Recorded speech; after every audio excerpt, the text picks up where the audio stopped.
어느덧 중심교회가 설립 14주년을 맞게 되었습니다. 그간 지내온 것이 하나님의 은혜요, 또 하나님의 도우심이 아닌 것이 하나도 없음을 고백합니다. 우리가 이런 행사들을 하면서 우리끼리 먹고 마시고 즐거워하는 그런 축제와 감사 그런 부분도 있지만은 하나님의 은혜를 기억하고 하나님께서 우리를 여기까지 어떻게 인도하시고 도우셨나, 에벤 에셀의 하나님, 그 하나님의 이름을 높여드리는 저와 여러분 되시기를 바랍니다. 하나님께서 우리에게 베풀어 주신 은혜는 기억하면 기억할수록 좋습니다. 하나님께서 우리에게 베풀어 주신 그 은혜와 사랑과 또 그동안 하나님을 섬기면서 받았던 또 기도의 응답과 또 성도 간의 그 사랑과 이 모든 것들을 새롭게 점검할 수 있는 이런 기념일이 되었으면 좋겠습니다. 오늘 우리는 솔로몬의 기도를 통해서 하나님께서 우리에게 어떤 기도를 요구하고 계시는가, 우리가 무엇을 하나님 앞에 기도해야 될 것인가, 그 부분을 이 말씀을 중심으로 살펴보기를 원합니다. 우리가 아는 바와 같이 이 말씀은 솔로몬이 성전을 건축하고 난 이후에 하나님 앞에 이스라엘을 위하여 기도하는 기도의 내용입니다. 그 기도의 내용을 우리가 쭉 살피기 전에 그 나라의 지도자, 왕, 하나님께서 이스라엘의 왕이셨는데 그 왕이, 사람의 왕을 세운 그 왕이 하나님을 왕으로 인정하고 기도하고 하나님을 높여드리고 찬양한다는 것은 대단한 믿음의 표현입니다. 대부분 사람들, 대부분 왕은 자기가 왕이라고 여기고 누구에게 기도하지 않습니다. 그런데 솔로몬은 왕이 되자마자 하나님 앞에 기도하고 있는 것을 봅니다. 그 기도를 통해서 하나님께서는 솔로몬에게 지혜를 주셨고 또 하나님을 잘 섬기고 백성들을 재판하고 다스릴 수 있는 지혜를 주셨음을 알게 됩니다. 그래서 우리가 우리의 삶의 가장이고 또 직장에서 또 CEO도 있을 수 있고 그 분야의 책임자 있을 수도 있고 또 그 부분에 있어서 우리가 하나님 앞에 뭔가 감당할 수 있는 책임자가 되었다고 한다면 우리가 기도하는 사람이 되어야 된다는 것이 아주 중요한 부분입니다. 솔로몬은 그의 믿음을 통해서 하나님 앞에 기도하는 왕이었다는 사실입니다. 내가 왕이라고 생각하는 사람은 기도하지 않습니다. 우리가 알지 않습니까? 사울이 하나님 앞에 기도하지 않잖아요. 당신의 하나님께 좀 기도해라, 그런 식이죠. 그러나 하나님과의 관계가 회복된 사람들은 하나님을 나의 하나님, 우리의 하나님으로 여기고 늘 하나님 앞에 기도하는 사람입니다. 특별히 그 백성의 지도자, 그 가정의 가장, 또 그 회사의 책임자, 내가 그 분야에서 영향력을 행사할 수 있는 그런 사람이라고 한다면 기도해야 돼요. 그 기도가 너무너무 중요합니다. 미국이 짧은 기간에 세계 강대국이 된 것은 레리 키포버 목사님이 대통령의 기도라는 책을 썼는데 그 책에 보면 미국이 하나님으로부터 풍요로운 나라가 된 비결이 첫 번째는 예수님 제일주의였기 때문이다. 그 나라의 건국 이념이 예수님 제일주의입니다. 그래서 무엇을 하든지 예수님을 먼저 앞세웠어요. 청교도의 정신을 가지고 그들은 도착하자마자 자기의 집을 지은 것이 아니라 교회를 지었습니다. 하나님을 섬길 수 있도록 하나님 제일주의의 삶이 바로 미국의 건국 이념입니다. 또 미국이 풍요로운 나라가 된 것은 대통령이 기도하는 대통령들이었기 때문이다. 그렇게 그 책에서 소개하면서 일대 대통령부터 쭉 어떤 기도를 드렸는가, 그 대통령의 기도를 모아놓은 책입니다. 일대 대통령인 조지 워싱턴의 기도는 전능하신 하나님 아버지께서 미 합중국을 당신의 거룩하신 보호 아래 지켜주시기를 간구합니다.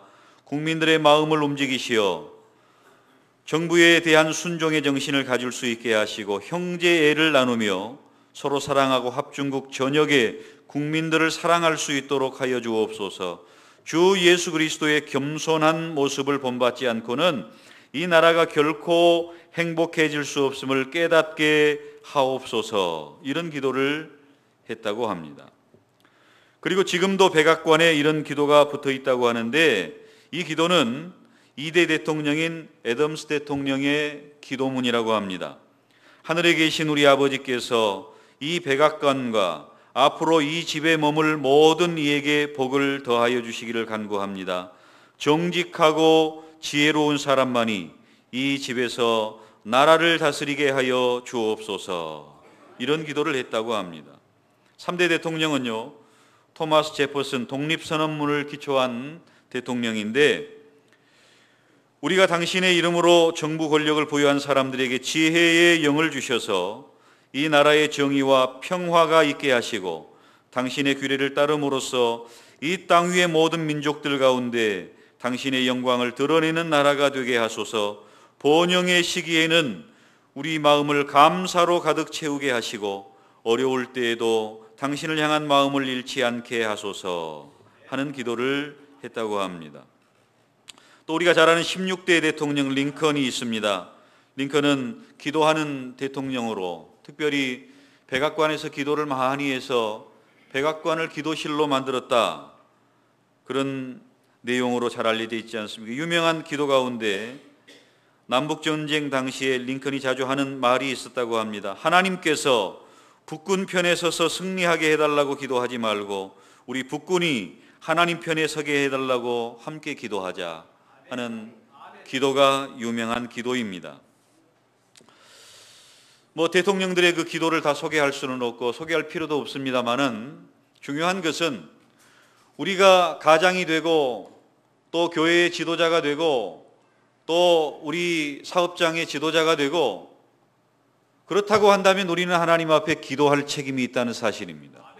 우리의 기도가 하나님 앞에 올려질 때 하나님께서는 그 가정과 그 가문과 그 직장과 사업과 또 이 나라와 민족과 교회를 축복하실 줄로 믿습니다. 오늘 본문의 그 배경은 우리가 아는 바와 같이 3000년 전입니다. 다윗 시대로부터 시작된 또 솔로몬 시대로 계속해서 이어지는 왕조 시대가 이어지는 그런 부분입니다. 우리가 아는 바와 같이 다윗은 하나님을 사랑한 왕이었습니다. 얼마나 사랑했던지 하나님께서 주변 나라를 정복하고 평화를 주시고 또 왕궁을 건축하게 하시고 평안한 삶을 누리게 하셨습니다. 이때 늘 마음에 걸리는 것이 있었는데, 나는 이런 좋은 집에 거하고 이런 왕궁에 거하는데 하나님은 천막 속에 있다. 그래서 하나님의 전을 짓고자 했습니다. 그런데 하나님께서는 허락하시지 않았죠. 다윗은 군인으로 많은 피를 흘렸고 하나님의 전을 짓기에 합당하지 않다. 그러나 내가 너에게 시키지도 아니한 내 집을 세워주고자 했느냐, 하나님께서 감동하셨습니다. 그래서 네가 내 집을 세우고자 했는데 이제 내가 너의 집을 세워주겠다. 너의 자손들의 대대로 왕이 끊어지지 아니할 것이며 하나님의 그 약속들을 다윗에게 많이 해 주셨습니다. 그 약속들에 근거해서 솔로몬은 성전을 짓게 되었고, 대를 이어서 왕이 된 솔로몬이 성전을 짓게 되었고, 그 성전을 하나님 앞에 봉헌하면서 기도한 기도의 내용이 오늘 본문의 솔로몬의 기도입니다.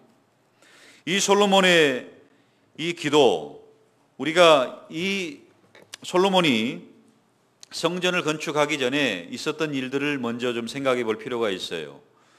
솔로몬은 어린 나이에 임금이 됐습니다. 어린 나이에 임금이 된 후에 하나님 앞에 기도할 줄 알고 일천 번제를 하나님 앞에 드리지 않습니까? 이때 하나님 앞에 기도한 기도의 내용이 있고, 그 기도의 내용을 따라서 하나님께서 솔로몬에게 은혜를 주십니다. 열왕기상 3장 9절에 보면 누가 주의 이 많은 백성을 재판할 수 있사오리이까 듣는 마음을 종에게 주사 주의 백성을 재판하여 선악을 분별하게 하옵소서. 이런 기도를 하나님 앞에 합니다. 듣는 마음이라는 것은 하나님의 말씀을 듣는 마음, 지혜로운 마음을 이야기합니다. 전에 성경에서는 지혜로운 마음이라고 번역이 되어 있습니다. 이런 지혜를 구할 때에 하나님께서 응답하시기를 내가 내 말대로 내게 지혜롭고 총명한 마음을 주노니 내 앞에도 너와 같은 자가 없었거니와 내 뒤에도 너와 같은 자가 일어남이 없으리라. 이렇게 하나님께서 지혜롭고 총명한 마음을 솔로몬에게 주셨습니다. 솔로몬은 그 지혜를 가지고 하나님께서 맡기신 그 사명을, 나라를 다스리는 일들을 감당을 했습니다. 그러면 그 지혜가 무엇입니까? 지혜는 한마디로 이야기하면 분별력이 있는 것을 지혜라고 말합니다. 선악을 분별할 수 있고 옳고 그른 일을 분별할 수 있고 내가 할 수 있는 일과 할 수 없는 일을 구별할 수 있고 먼저 해야 될 일과 나중에 해야 될 일을 구별할 수 있는 것, 이것이 지혜라고 할 수 있습니다. 하나님께서 지혜를 주시면 우리가 선악간에 분별할 수 있고 옳고 그른 것을, 먼저 하고 나중에 할 것을, 하나님이 기뻐하시고 싫어하시는 것을 분별하고 구별할 수 있는 지혜가 우리 모두에게 있기를 축원합니다. 이 분별력이 그럼 어디에서 옵니까? 지혜에서 옵니다. 이 지혜는 어디에서 옵니까? 하나님의 선물이라는 것을 믿으시기 바랍니다. 우리가 하나님께 구하고 하나님께서 주시면 우리에게 지혜가 있어 하나님이 원하시는 그 분별력을 가지고 하나님을 섬기고 우리의 삶을 감당할 수 있는 것입니다. 그래서 지혜를 구하라, 지혜를 구하라, 성경에서는 여러 번 우리에게 반복하여 가르쳐 주고 있습니다. 또 지혜란 무엇입니까? 내가 지금 여기서 무엇을 해야 할지 아는 것이 지혜라고 할 수 있습니다. 내가 나의 삶을 살아가면서, 그리스도인으로 살아가면서, 또 내가 가장으로 살아가면서, 목사로 살아가면서, 또 내가 감당할 일들을 살아가면서 무엇을 해야 될지, 지금 내가 여기서 무엇을 해야 될지 아는 것이 지혜라고 말합니다. 이 지혜를 하나님 앞에 늘 구하시길 바랍니다. 그렇지 않으면 우리는 바쁘긴 한데 많은 일들 가운데서 우왕좌왕하긴 하는데 정작 해야 될 일을 하지 못하는 지혜 없는 자의 삶을 살아갈 수밖에 없습니다. 이런 분별력이 있고 내가 무엇을 해야 될지 아는 것이 지혜라는 말입니다. 솔로몬에게는 이 지혜가 있어서 가장 먼저 임금이 된 후에 하나님 앞에 제사를 드리고 또 하나님 앞에 기도하고 또 다윗의 서원이기도 하고 또 하나님께서 원하시기도 한 성전을 건축하고 그리고 오늘 본문에 이 기도를 하나님 앞에 올리고 있는 것입니다. 하나님께서는 솔로몬에게 주신 그 지혜로 솔로몬은 하나님께서 기뻐하시는 다윗의 대를 이어 이 일들을 감당하고 있는 것입니다. 그러면 오늘 본문을 통해서 솔로몬이 어떤 기도를 했는가 살펴보기를 원하는데요. 가장 먼저는 하나님을 찬양하는 기도를 하고 있습니다. 22절 23절 말씀 다시 한번 읽겠습니다. 시작. 솔로몬이 여호와의 제단 앞에서 이스라엘의 온 회중과 마주서서 하늘을 향하여 손을 펴고 이르되 이스라엘의 하나님 여호와여 위로 주께서는 온 마음으로 주의 앞에서 행하는 종들에게 언약을 지키시고 은혜를 베푸시나이다. 이렇게 하나님 앞에 기도하면서 손을 펴고 하늘을 향하여 지금 섰습니다. 그리고 기도하기를 위로 하늘과 아래로 땅에 주와 같은 신이 없습니다. 오직 하나님만이 하나님이십니다. 유일하신 하나님이십니다. 하나님을 찬양합니다. 하나님은 살아계신 하나님이시며 유일하신 하나님이십니다. 그리고 기도하기를 하나님은 언약을 지키시는 분입니다. 기도하고 있습니다. 온 마음으로 주의 앞에 행하는 종들에게 언약을 지키십니다. 하나님은 언약을 지키시는 하나님이십니다. 그리고 은혜를 베푸시는 하나님이십니다. 이렇게 기도의 서두에 하나님을 찬양하고 있습니다. 사랑하는 성도 여러분, 여러분의 삶 가운데 하나님 앞에 기도로 나아갈 때마다 여러분의 삶에 깨달음을 주시고 여러분의 삶에 은혜를 주신 그 하나님을 찬양하는 것으로 기도를 시작하시길 바랍니다. 이 찬양하는 기도가 우리의 삶에 많아져야 됩니다. 내가 깨닫고 내가 받은 은혜를 많은 찬양으로 하나님 앞에 올려드려야 돼요. 남의 이야기가 아니라 내 삶 속에서 역사하신 이야기. 내 삶 속에서 역사하신 이야기가 좀 부족합니까? 그러면 성경에서 말씀하고 있는 그 하나님의 이야기를 찬양으로 올려드리실 수 있기를 바랍니다. 기도에는요, 반드시 찬양이 먼저 하나님 앞에 올려줘야 돼요. 찬양의 하나님, 영광 받으실 하나님, 유일하신 하나님, 언약을 지키시는 하나님, 긍휼을 베푸시고 은혜를 베푸시는 하나님. 지금 솔로몬은 이렇게 하나님을 찬양하고 있습니다. 두 번째 솔로몬의 기도는 하나님 앞에 사죄의 기도를 드리고 있습니다. 우리 인간의 부족함과 연약함을 잘 알고 있었죠.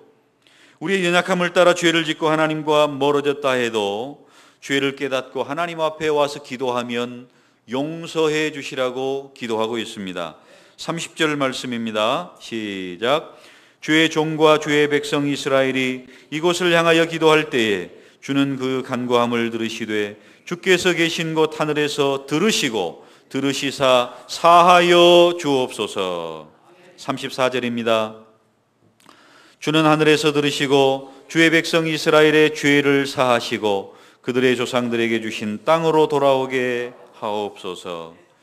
우리가 하나님 앞에 기도하러 나아갈 때는요, 우리의 죄악이 보여야 됩니다. 왜냐하면 하나님 앞에 찬양과 감사와 영광으로 나아가는 그 기도의 자리에도요, 우리가 존귀하신 하나님, 거룩하신 하나님 앞에 나아가면 우리의 부족함과 우리의 죄가 보여야 정상입니다.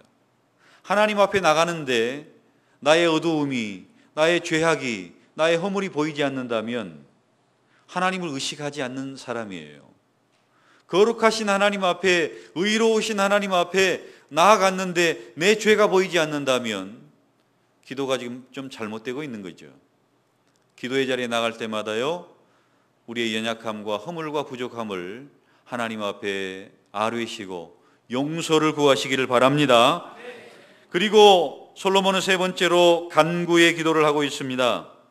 우리가 하나님 앞에 뭔가를 간구할 때는요, 하나님의 약속의 말씀을 붙잡고 기도하는 것이 필요합니다.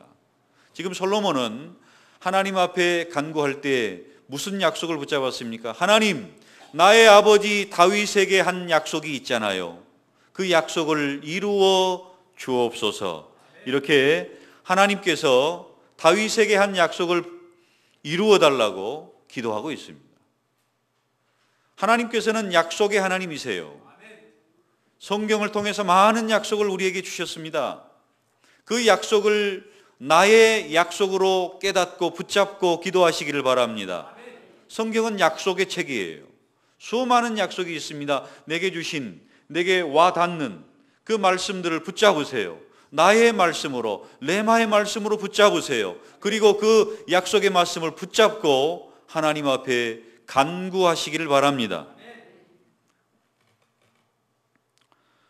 하나님께서는 다윗에게 어떻게 약속을 하셨습니까? 내가 너를 이스라엘을 다스리는 주권자로 삼겠다. 내가 너를 모든 대적에서 벗어나 평안케 하겠다. 내가 내 몸에서 날 자식을 내 뒤에 세워 그 나라를 영원히 견고하게 하겠다.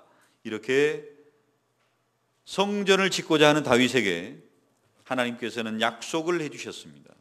지금 그 약속을 성전을 짓고 난 이후에 솔로몬이 하나님, 성전 지었습니다.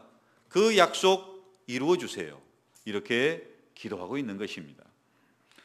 그리고 네 번째로는 중보의 기도를 합니다. 중보의 기도라는 것은 다른 사람을 위한 기도라고 생각하시면 됩니다. 고난당하는 자, 또 그때 당시 아무도 거들떠 보지 않았던 이방인, 전쟁 중에 혹시 우리 후손들이 적국의 포로로 잡혀가서 고생하게 될 것을 생각하면서 중보의 기도를 하고 있습니다. 우리가 기도할 때 우리의 기도에 나만을 위한 기도가 아니라 나와 함께하는 자들의 사정과 형편을 돌아보는 기도를 하나님 앞에 올려드려야 됩니다. 우리 성도들을 위해, 또 구역 식구들을 위해서, 가족을 위해서 어려움 당하고 환난 당하고 힘들어하는 자들을 위해서 우리는 늘 기도하는 것이 필요합니다. 병든 자들을 위해서 기도해야 됩니다. 또 믿음이 약한 자를 위해서 기도해야 됩니다. 또 직장을 잃고 직장을 구하고 또 여러 기도의 제목들이 우리에게 들려올 때에 그것을 그냥 듣는 것으로 말지 마시고 그 기도는 지금 하나님께서 내게 기도하라고 주신 기도의 제목이다, 이렇게 생각하셔야 돼요. 여러분 귀에 뭔가 소식이 전해지면 그것을 뭘로 알아야 됩니까? 기도의 제목으로 알아야 돼요.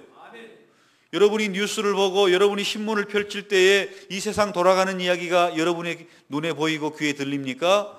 기도의 제목으로 알아야 돼요. 그래서 그것을 위해서, 나라와 민족을 위해서 기도해야 되고요. 또 성도들의 소식이 내 귀에 들릴 때 그 성도들을 위해서 기도해야 되고, 어떻게 그 성도들을 도와줄 수 있을까? 늘 이런 마음이 우리에게 있어야 되는 것입니다. 그리고 이방인들을 위해서 기도하고 있습니다. 사실 그때 당시에는 이방인들에 대한 별로 관심이 없을 때예요. 그런데 하나님, 나만 구원받고 하나님 자녀가 된 것, 이것도 좋지만 모든 이방인들도 하나님을 알고 하나님의 복을 누리고 하나님의 백성으로 살아가는 축복을 누리셨으면 좋겠습니다. 이런 기도, 예수님을 믿는 자들을 위해서 기도해야 되지만 믿지 않는 자들을 위해서도 기도해야 되는 그 기도가 우리의 책임입니다. 여러분 주변에 예수님을 알지 못하는 사람들이 있잖아요. 그들을 위해서 기도하시기를 바랍니다. 솔로몬은 지금 그들을 위해서 기도하고 있어요. 주변의 이방인들을 위해 기도하고 있어요. 하나님을 알지 못하는 자들도 하나님을 알고 하나님의 복을 누리게 하옵소서 기도하고 있습니다. 또 전쟁 중에 포로로 잡혀간 자들을 위해서 기도합니다. 전쟁의 포로는요, 인권이 없습니다. 늘 질병에 시달립니다. 생사가 어찌 될지 알지 못하는 불안감 속에 있습니다. 이런 그들이 하나님 앞에 돌아와 기도하고 예루살렘을 향하여 기도할 때에 하나님 들어주세요 하고 기도하고 있습니다. 우리가 아는 바와 같이 다니엘이 예루살렘을 향하여 하루에 3번씩 기도했잖아요. 바로 이 기도를 근거한 것입니다. 다니엘이 예루살렘을 향하여 기도한 것은 솔로몬이 하나님 앞에 이런 기도를 했고, 이 솔로몬의 기도를 하나님께서 약속하셨어요. 응답하셨어요. 좀 이따 이제 살펴볼 것입니다만은 솔로몬의 기도를 약속하시고 응답하셨기 때문에 다니엘이 예루살렘을 향하여 기도했던 것입니다. 하나님은 응답하셨습니다. 열왕기상 9장 2절 3절 우리 다 같이 하나님의 응답을 보겠습니다. 2절 3절 열왕기상 9장 2절 3절 시작. 여호와께서 전에 기브온에서 나타나심같이 다시 솔로몬에게 나타나사 여호와께서 그에게 이르시되 내 기도와 내가 내 앞에서 간구한 바를 내가 들었은즉 나는 내가 건축한 이 성전을 거룩하게 구별하여 내 이름을 영원히 그곳에 두며 내 눈길과 내 마음이 항상 거기 있으리니. 하나님께서 솔로몬의 기도를 들으셨습니다. 내가 이 성전을 거룩하게 구별하겠다. 이 내 이름을 영원히 그곳에 두겠다. 내 눈길과 내 마음이 거기에 있겠다. 이렇게 약속하셨습니다. 그래서 다니엘은 하나님의 마음이 머무는 곳, 하나님의 눈길이 머무는 곳, 하나님의 거룩하게 구별한 바로 그곳 향해서 기도했던 것입니다. 사랑하는 성도 여러분, 우리에게도 이런 솔로몬의 지혜가 필요합니다. 분별력이 필요합니다. 무엇을 기도해야 될지, 선과 악을 구별하고 무엇을 해야 될지, 어떤 것을 먼저 해야 될지 나중에 해야 될지 솔로몬의 지혜가 필요합니다. 우리의 삶 가운데 우리가 영향력을 미치고 가정을 이끌어 나가고 교회를 이끌어 나가고 또 우리의 산업을 이끌어 나갈 때 지혜가 필요합니다. 이 지혜는요, 하나님 앞에 기도할 때 주어지는 것입니다. 이 기도가 우리에게 있게 되고 이 지혜가 우리에게 있게 되면 우리는 지금 내가 여기서 무엇을 해야 될지 깨닫고 알 수 있게 되는 것입니다. 사랑하는 성도 여러분, 여러분의 삶에 또 14주년을 맞는 중심교회를 위하여, 여러분의 가정을 위하여 내가 지금 무엇을 해야 되겠습니까? 어떻게 하나님의 교회를 받들어 섬겨야 되겠습니까? 내가 무엇으로 하나님을 섬겨야 되겠습니까? 하나님의 지혜가 여러분에게 있기를 바랍니다. 내가 내 가정을 위해 교회를 위해, 내 사업장을 위해 무엇을 해야 되겠습니까? 선과학에 대한 또 하나님의 분별력을 가지고 내가 하나님의 교회를 어떻게 받들어 섬겨야 될 것인지, 내게 주신 사명이 무엇인지 이것을 깨닫고 행할 수 있는 것이 지혜입니다. 솔로몬은 그 기도를 하고 있고 우리도 14주년을 맞이하면서 이것이 절실하게 필요합니다. 솔로몬의 지혜가 우리에게 필요합니다. 솔로몬의 기도가 우리에게 필요합니다. 우리 교회에 솔로몬이 필요합니다. 여러분이 솔로몬이 되시기를 바랍니다. 하나님 앞에 지혜를 구하시고 하나님 앞에 이런 기도를 올려드리실 수 있기를 바랍니다. 그래서 우리의 삶 속에서 늘 하나님을 찬양하고 하나님 앞에 회개하고 또 하나님 앞에 사명을 위해서 끊임없이 은혜를 구하고, 그리고 주님 앞에 이스라엘 백성들을 축복했듯이 늘 서로를 축복하면서 우리의 삶을 감당하는 우리 중심교회가 되었으면 합니다. 기도하겠습니다. 하나님 아버지, 솔로몬이 하나님 앞에 지혜를 구했던 것처럼 우리에게도 지혜를 주시옵소서. 분별력을 주시옵소서. 지금 내가 여기서 무엇을 해야 될지를 깨닫는 은혜를 주시고 힘과 능력을 공급하여 주옵소서. 이것을 위해 기도하는 우리 모든 성도들이 되게 하시고 우리 모든 성도들이 솔로몬이 되게 하여 주시옵소서. 예수님의 이름으로 기도드리옵나이다. 아멘.